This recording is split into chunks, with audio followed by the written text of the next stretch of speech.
السلام علیکم سامعین کرام، آپ سماعت فرما رہے ہیں پروگرام دو پل فلک میڈیا کے ساتھ۔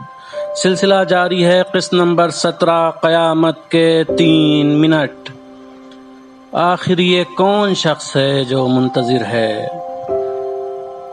فوجی بیان کرتا ہے، میں نے تعجب خیز لہجے میں فرشتے سے پوچھا، آپ کس کے بارے میں بات کر رہے ہیں؟ میرے جواب میں فرشتے نے تو کچھ نہیں کہا، لیکن ایک بزرگ آئے اور فرشتے کے پاس آ کر کھڑے ہو گئے۔ یہ کوئی اور نہیں بلکہ مسجد کے محافظوں میں سے ایک تھے۔ وہ مجھے دیکھ کر بہت خوش ہوئے اور فرط مسرت سے پوچھا، تم کہاں ہو؟ میں کئی سال سے تمہارا انتظار کر رہا ہوں۔ انہوں نے اپنی بات جاری رکھتے ہوئے کہا، جب تم مسجد اور بسیج نامی فوج میں سرگرم عمل رہتے تھے تو اس وقت میں نے تم پر ایک تہمت لگائی تھی۔ میں کئی سال سے اسی انتظار میں ہوں کہ تم آؤ تو تم سے معافی طلب کروں۔ مجھے فوراً یاد آ گیا، میں مسجد میں بسیجی فورس کے کام انجام دینے میں مصروف تھا تو یہ بزرگ کچھ لوگوں کے ساتھ مسجد کے ایک گوشے میں بیٹھے ہوئے تھے۔ انہوں نے میری پیٹھ پیچھے میرے بارے میں ایسی بات کہی جو بے بنیاد تھی۔ انہوں نے مجھ پر تہمت لگائی تھی، حالانکہ کوئی خاص بات بھی نہیں تھی۔ انہوں نے میری نیت پر شک کیا تھا اور دوسرے لوگوں کو بھی اس بات کی طرف متوجہ کیا تھا۔ اس سے عجیب بات یہ ہے کہ جب انہوں نے مجھ پر تہمت لگائی تھی تو اسی وقت میں نے بسیج نامی فورس جوائن کی تھی، یعنی میں نیا تھا اس وقت۔ یہ بزرگ بھی برے نہیں تھے، بہت اچھے انسان تھے، لیکن چونکہ میرے نام اعمال میں بہت سے صفحے سفید ہو چکے تھے، یہی سوچ کر میں نے فرشتے سے کہا، یہ صحیح ہے کہ یہ انسان بہت اچھے ہیں، لیکن میں ان کو ایسے ہی نہیں چھوڑوں گا۔ تم جو کچھ ان سے لے سکتے ہو وہ لے کر میرے نامہ اعمال میں شامل کر دو، کیونکہ میرا اعمال نامہ بہت خالی ہو چکا ہے۔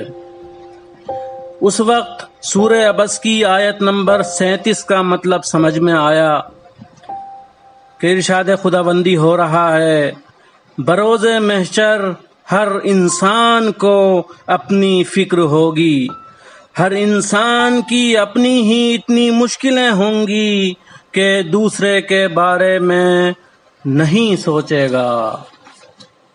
فرشتے نے میری طرف دیکھ کے کہا، اس بندہ خدا نے ایک جائیداد وقف کی تھی جس کا ثواب مسلسل اسے ملتا رہتا ہے۔ اس نے تمہارے شہر میں ایک امام باڑہ بنوایا تھا جو فقط خدا کے لیے تھا۔ لوگ اس امام باڑے میں مجلسیں کرتے ہیں اور اس کو ثواب ملتا رہتا ہے۔ اگر تم چاہو تو اس امام باڑے کا سارا ثواب اس کے نامہ اعمال سے تمہارے نامہ اعمال میں منتقل کر دوں تاکہ اس کے ذریعے اس کو معاف کر دو۔ میں نے سوچا، ایک تہمت کے بدلے میں ایک امام باڑہ بنانے کا ثواب، یہ تو بہت اچھا ہے۔ وہ بوڑھا انسان بہت رنجیدہ ہوا، لیکن اس کے پاس اس کے علاوہ کیا چارہ تھا؟ اس نے قبول کر لیا اور امام باڑے کا سارا ثواب مجھے مل گیا اور وہ برزخی جنت کی جانب چلا گیا۔ وہ تو چلا گیا، لیکن میں اس سوچ میں گم ہو گیا کہ جب ایک معمولی سی تہمت کے بدلے اخلاص کے ساتھ بنایا ہوا امام باڑہ بھی ختم ہو سکتا ہے تو ہماری کیا حیثیت ہے؟ ہم تو ہر انسان کی پیٹھ پیچھے فیصلہ سنانے لگتے ہیں۔ اے خدا، اب میرا کیا ہوگا؟ میں نے جب سے ہوش سنبھالا تھا تبھی سے میں حق الناس اور بیت المال کا بہت زیادہ خیال رکھتا تھا۔ میرے والد بھی مجھے بہت زیادہ تاکید کرتے تھے کہ بیت المال کے خرچ میں اچھی طرح خیال رکھنا، کبھی بھی خود کو گرفتار نہ کر لینا۔ میں نے مجلسوں میں بھی یہی سنا تھا۔ اسی سوچ کے ساتھ جب میں نے بسیج نامی فورس کو جوائن کیا تھا تو میں اس کے کام انجام دیتے وقت یہ خیال رکھتا تھا کہ اس وقت میں اپنا ذاتی کام انجام نہ دوں۔